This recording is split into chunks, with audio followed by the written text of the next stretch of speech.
Hello મિત્રો, good morning. સ્વાગત છે આજના નવા બ્લોગમાં. મિત્રો આશા રાખું છું આપ સૌની તબિયત સારી હશે. મિત્રો આજે શિયાળાની સવારમાં અમે આ પાના લઈને જઈ રહ્યો છું ખેતરે. અને મિત્રો ખેતરમાં એક કૂવો છે, કૂવામાં અમે મોટર મૂકવાના છે, એટલા માટે હું જઈ રહ્યો છું. મિત્રો આજે અમે લાકડા ભરવા જવાના હતા, પણ ગઈકાલે મજૂરોએ લાકડા નહોતા કાપ્યા, એટલે મિત્રો લાકડા ભરવા નથી ગયા. એટલે મિત્રો આજે ખેતરનું જરા કામ છે, પતાવી લઈએ. મિત્રો જોઈ શકો છો મકાઈ કેવી સરસ મજાની થઈ ગઈ છે.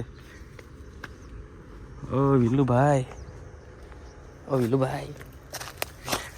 મિત્રો આ વિલુભાઈ છે, બહુ કામ કરે છે. સવારમાં 6 વાગ્યાના ખેતરમાં આવી ગયો હતો. મિત્રો આજ જે પાણી ફરાઈ રહ્યા છે, આમાં મકાઈ વાવી દીધી છે ને આમાં મકાઈ વાવવાની બાકી છે. બાપુજી પાણી આપી રહ્યા છે. મિત્રો આ જે મોટર છે એને અમે કૂવામાં નાખવાના છે. લગભગ 3 વર્ષથી ઘરમાં પડેલી હતી, પણ તો બી એમ તો ફ્રી જ છે. આ જોઈ શકો છો મિત્રો, એકદમ ફ્રી ફરે છે. તો મિત્રો એમાં આ પાઇપ નાખવાનો છે નવો, ને મિત્રો જૂનો પાઇપ હતો, એ જૂનો પાઇપ ફાટી ગયો છે, એટલે આ નવો લઈ આવ્યા છે. આ છે જૂનો પાઇપ, ને જૂનો પાઇપનો ફૂટવાલ કાપીને નવા પાઇપમાં નાખવાનો છે. જૂનો ફૂટવાલ કાપી નાખ્યો છે, ને આ પાઇપ ઉપરથી આને ઊભો આવી રીતે કાપવો પડશે.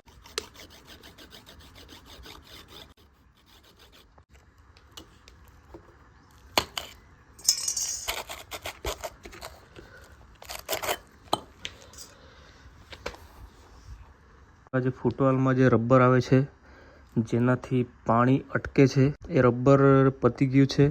અને આ જોઈ શકો છો મિત્રો, આ સાઈડમાં ઉંદરોએ કાપી નાખ્યું છે, એટલે મારા ખ્યાલથી આ ફૂટવાલ નહીં ચાલે એવું લાગે છે. લગભગ તો નહીં ચાલશે. અહીંયાથી આપણે જોઈએ તો બી જોઈ શકો છો ત્યાં આગળથી એક કાણું છે, એટલે આ ફૂટવાલ નહીં જ ચાલશે. મિત્રો અમે ખેતરે મોટર મૂકવાના હતા, પણ આ ફૂટવાલની જીભ છે, જીભ ખરાબ છે, એટલે જીભ નવી નાખવી પડે ને જીભ લેવા માટે આપણને સોનગઢ જવું પડે. મિત્રો અત્યારે સોનગઢ જ જવા સિવાય બીજો કોઈ ઉપાય નથી, એટલે આને અત્યારે સ્ટોપ કરીએ છીએ.